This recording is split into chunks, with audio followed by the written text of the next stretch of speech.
The United States is developing sanctions against Russia in the event that Moscow refuses to implement or violates the ceasefire. This was reported by the President of Finland, Alexander Stubb, after a 7-hour meeting with Donald Trump. Stubb also mentioned that April 20th is a suitable date for a full and unconditional ceasefire to begin.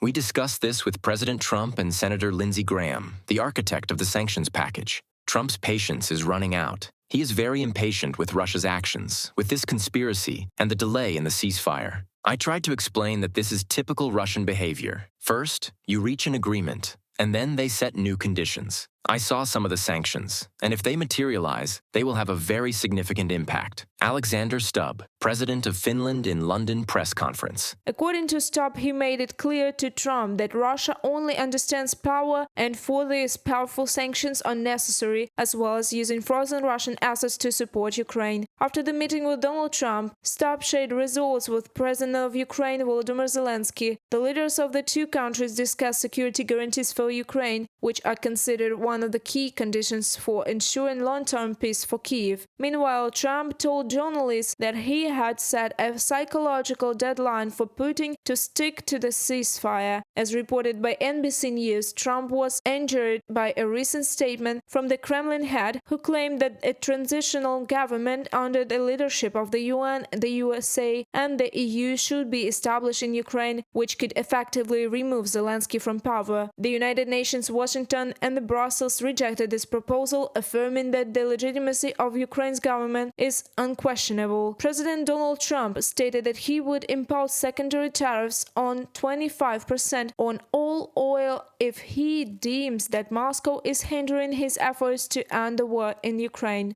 I was disappointed in a certain way.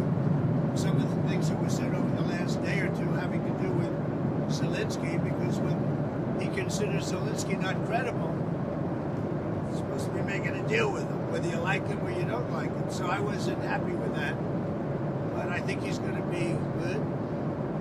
And I certainly wouldn't want to put secondary tariffs on Russia, but if they were put on, it would not be very good for them. Trump had previously stated that he might impose additional sanctions on Russia if he sees that it is not striving for peace. According to the President Volodymyr Zelenskyy, tough restrictions against the Russian Federation and more air defense capabilities for Ukraine are necessary to defend against Russian attacks.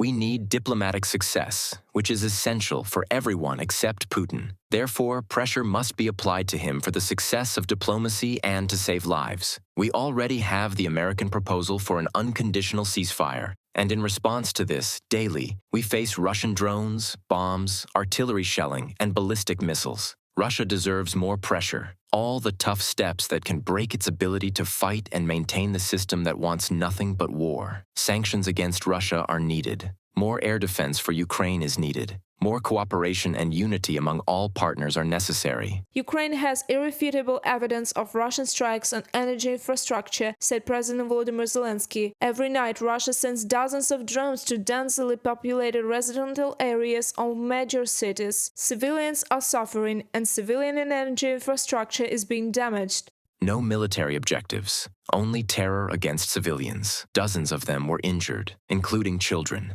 Russia's actions show that Putin wants to prolong the war rather than reciprocating Ukraine, US, and partners' effort to end it. Andriy Sybiha, the Minister of Foreign Affairs of Ukraine on X social network.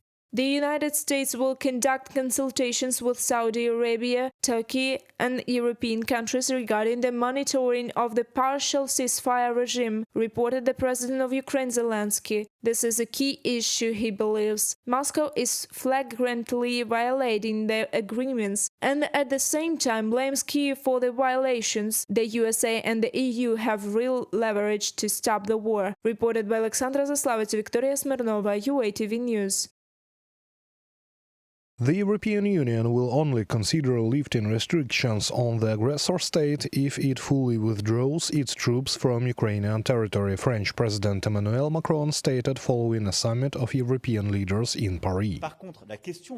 In terms of short-term support for Ukraine, we also decided unanimously that this is not the time to lift whatever sanction on Russia. and there will not be a lifting of sanctions before peace is clearly established. And so, we plan to continue the economic pressure, especially on the shadow fleet and on some industrial capacities. We will remain mobilized on these points. The Kremlin began pushing for sanctions relief immediately after its first meeting with the US delegation. Now Moscow has issued an ultimatum. Agreements on ensuring safe navigation in the Black Sea will only take effect if the West lifts sanctions on Russian Agricultural Bank and other institutions involved in international trade in food and fertilizers. Additionally, Russia demands the reconnection of its financial institutions to the global SWIFT banking system. Washington has stated that Russia's demands will be assessed, but much depends on the Kremlin's actions. It will